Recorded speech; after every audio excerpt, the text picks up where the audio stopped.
tricky. This is an arpeggio from the Mozart D minor Fantasy towards the end before the piece moves to D major. Let me give you a little context, and we can talk about this kind of two-handed arpeggio together.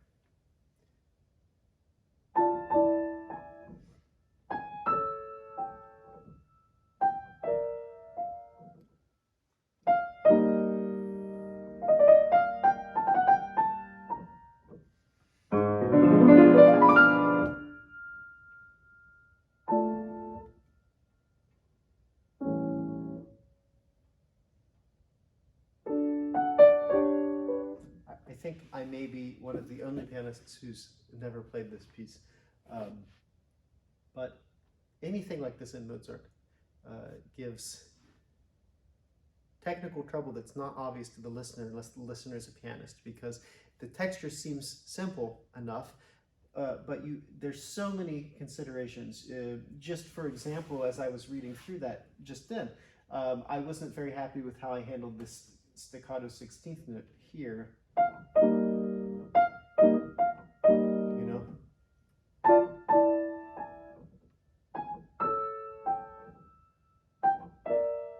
All sorts of very, very minor details that you can think about for hours and obsess over. But the particular question from a student in my online academy was about this arpeggio is a G sharp diminished 7 chord that you kind of rip quickly. Oops, that was no good. And he had some questions about how to finger it, how to practice it, and some of the hand crossing issues involved. So if you're practicing anything that involves quick arpeggiated figuration in 2 hands or hand crossing, you might find this video helpful. And it's a good opportunity to talk about choreography between the hands, moving quick hand positions, and then also how to practice just for dexterity and sound control. So one thing I notice as I'm practicing this or playing through it, that I'm not particularly happy with how I'm playing my tone control in the middle of the arpeggio. So if I were practicing this, one thing that I would work on quite a lot is moving my hand position quickly so that I had control, especially because you're doing a lot of weaving in and out with the hands. So that has to do with the subject of kind of choreography rather of the hands. And then also we'll talk a little bit about the motion, the individual motion of each of these little quick arpeggiated figurations. But really briefly, before we get into that, let's just deal with fingering. Now, something like this, you'll probably find people finger it in many different ways. It's the same chord going up the piano, but you may find as you practice it,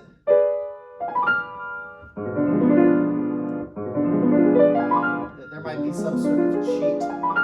For now, I'm just going to leave it as the same 4 notes in each hand. So a chord, 4-note chord in the left hand, 4-note chord in the right hand, 4-note chord in the left hand, 4-note chord in the right hand. And I finger this with 5, 3, 2, 1 in the left hand, and 1, 2, 3, 5 in the right hand. So 5 starting on the G sharp in the left hand, and 1 starting on the G sharp in the right hand. I could see someone with a figuration like this maybe putting the 4th finger on the B here, so 5, 4, 2, 1, but I don't think so. I think it's probably 5, 3, 2, 1. So let's talk about choreography of the hands here. Like I mentioned, being able to move quickly from position to position without it being too jerky of a motion is really important for sound control, so it's something that I would work on quite a lot. If you can't get in position quick enough, it's very, very hard, almost impossible to control the sound. And what you want ideally here is a very even 32nd note arpeggio going up. And for me, where it's really difficult is right here, my left hand crosses over my right hand. because right here you have only a split second to get that left hand into position.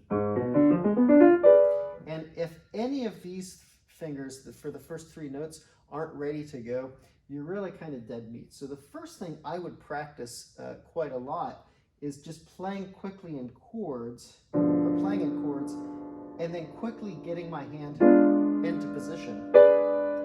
So here I'm playing my left hand, and then I'm going to play my right hand, which is already in position. And the second I do that, my left hand's going to come over and find the next hand position, like that. And so the key is that when you get here, you're not just ready for that single note. You're not just ready, in this case, for the G sharp, but you're ready for all 4 notes of the chord. Now, if you've watched some of my other technique videos, you've probably heard me talk about the fact that you don't necessarily want to be touching the keys before you play, depending on your hand position. But for practice purposes right now, a good test is just, can I get there so that my hand is touching the keys? So something like this.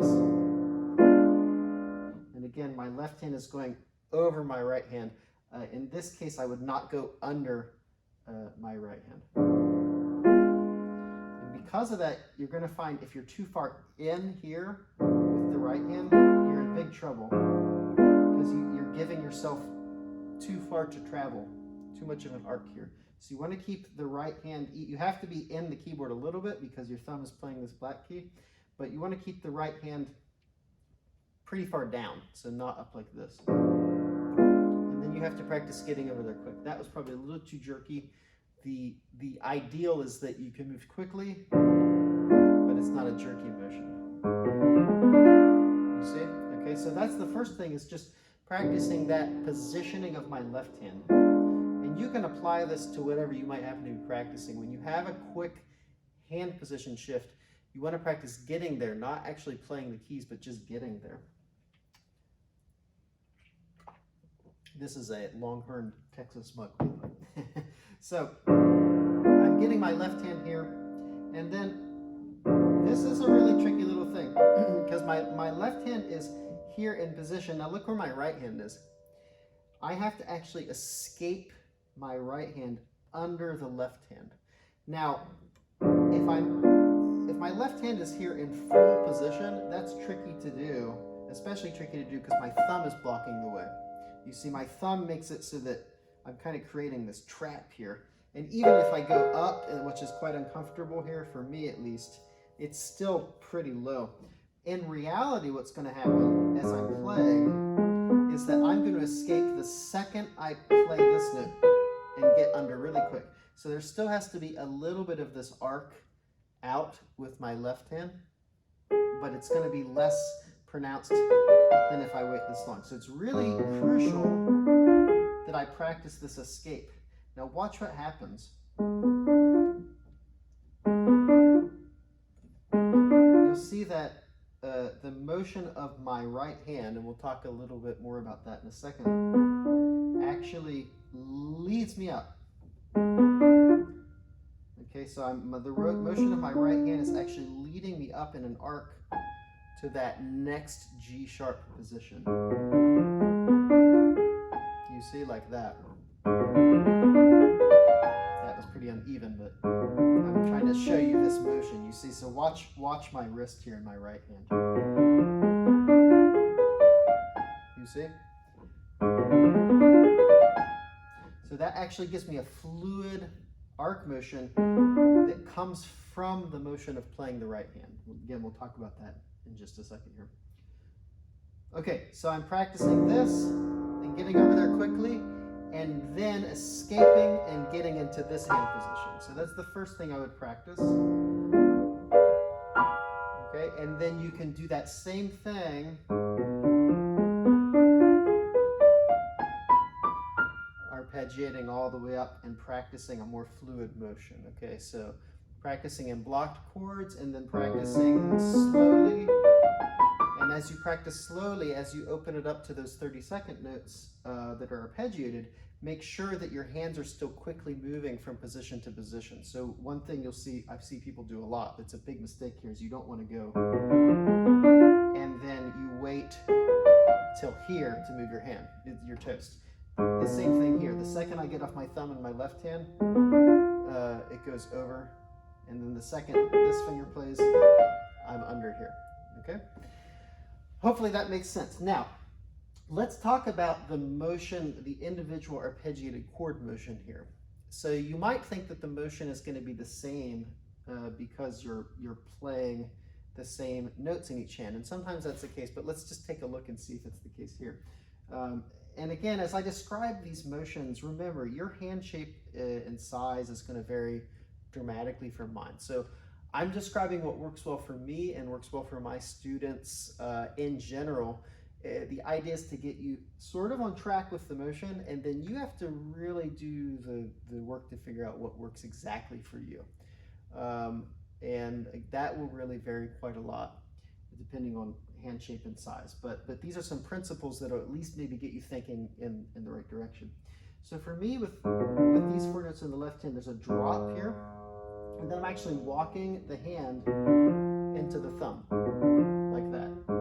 It's a pretty simple motion. My third finger is rather neutral. I'm not really pulling out here.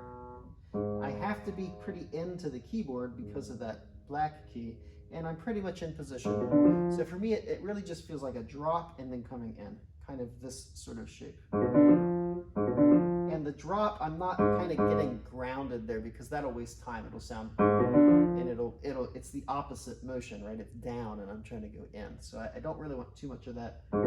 It's more, it really feels more that I'm just going in, to be honest. There's not too much feel of an actual drop here. So that's really more just an in. Okay, now here's where things get interesting. When I start this with my right hand, my thumb's on a black key, which means my hand is way into the keys here. Okay, I have to be way into the keys.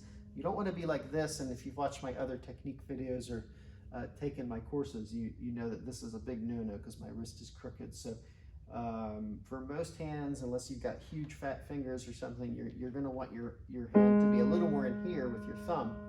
And then for my second finger, I'm actually going to, let me see. Yeah, I'm actually going to pull out here. So I start here with my thumb, and then I pull out here on the second finger, like that, you see?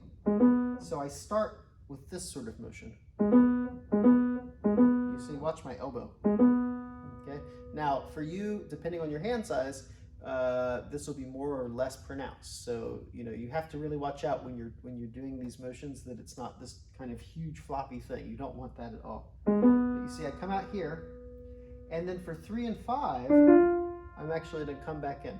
So it's kind of an arc going in this direction. I come out and then in. And now as I'm speeding it up, remember, as you speed things up, motions tend to get smaller depending on the context. Watch how much more compact that motion became. Watch my elbow. When I was demonstrating, I was coming way out for the demonstration and coming in. But in practice, you see it just looks like a little circle. And notice how this motion lets my hand align as I come up. Okay? So I'm coming in with the thumb, and then I'm coming a slight out, and then back in with the right hand.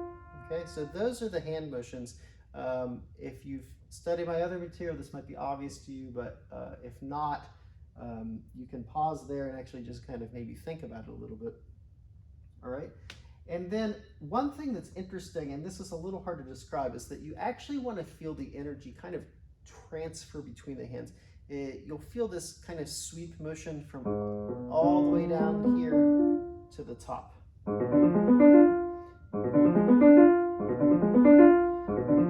And one thing I notice as I'm putting my hands together, and notice how I'm kind of experimenting here. Like, I said it's going to be this way, but then as I do it, I'm kind of experimenting and seeing what works. Is I actually feel, instead of going in too much with my left hand, I actually am starting to feel it makes more sense just to go this way.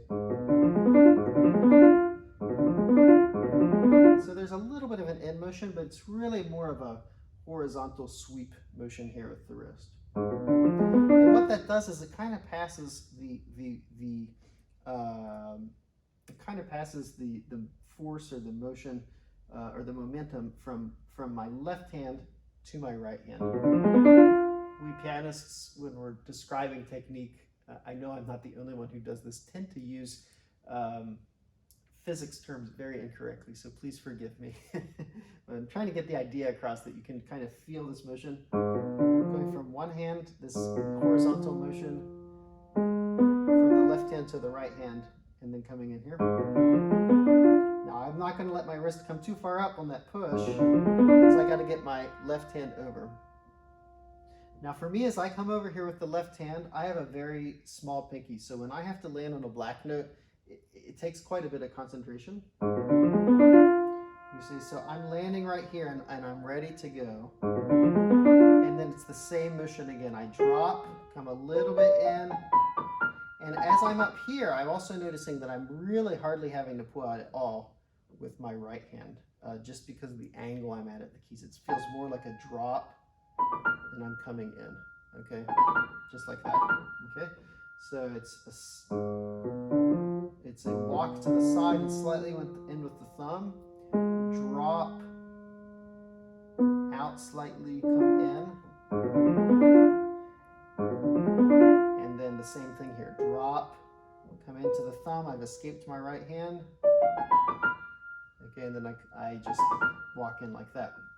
These out-in motions, as you speed up, even though they are there, you notice that they start to get subsumed with the horizontal motion of the hands, so that you don't feel this kind of jerking in and out, but they are there in the background, just like rotations are often there in the background, but you can't see them.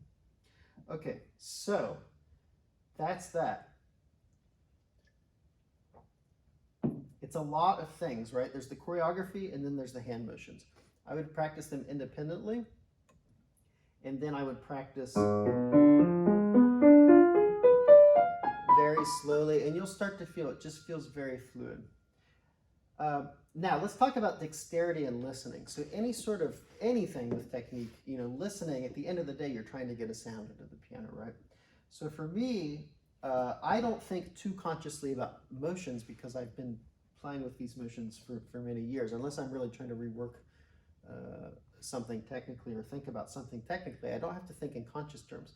But a lot of what I do think about is the sound, what it sounds like to me. So I can tell you right away that for me, if I'm practicing this, I'm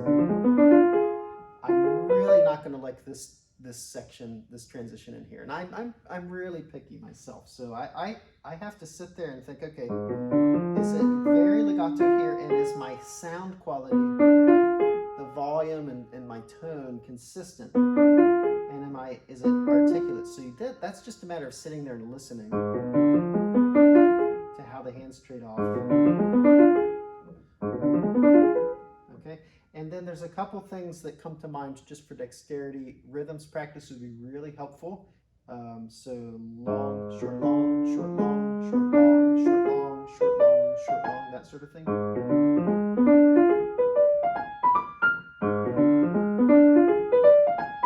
And then I would trade it off.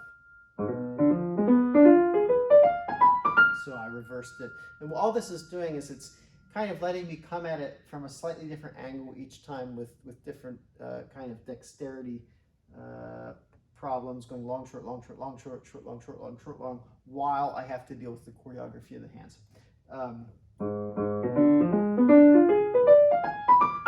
And one thing to notice, by the way, when you're crossing the left hand out, notice that sometimes I hit. That's a sign that I really need to try and keep my hands a little more in a different plane. So right here, I really need to keep that left hand wrist up a little bit and keep this down. So when I escape, I'm not hitting. As a general rule, the less of that arc I was talking about, the better. It's impossible to avoid it.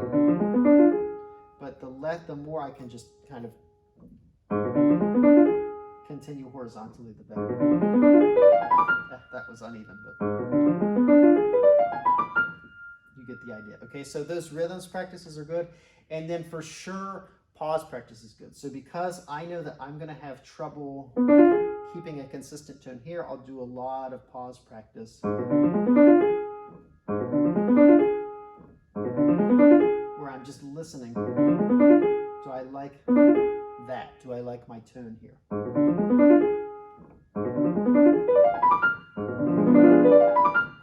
pedaled. Okay, that was good. And then we could talk about, you know, interpretation issues and things like that, but I mostly wanted to touch on the technique. There are interpretation issues with this. I've heard people play it loud. I've heard people play it soft. Emil Galels plays it beautifully, and he does not play it forte as marked, really, but it's absolutely stunning, his interpretation. So, you know, that's something you could talk about, or we could talk about a different time maybe. But this is something to think about. We talked about fingering, the motion, the individual motion of the hands, how the hands, when you put them together, kind of have a motion that flows between the hands that you want to feel. We talked about the choreography of getting up the keyboard, practicing in chords, making sure that your hands are on different planes, like this, so that as you practice, you're not hitting here with the left hand, and then the need to practice escaping quickly the left hand like that. So I hope you find that helpful, and that if you're practicing something that's kind of a two-handed arpeggiated pattern, or just anything that's two-handed where you're doing a lot of quick hand position shifts and going over and under the hands, that you find that helpful. If you're interested, please check out the link below this video to some of my free technique and piano lesson material. And of course, make sure you like and subscribe to my channel, and I'll see you next time.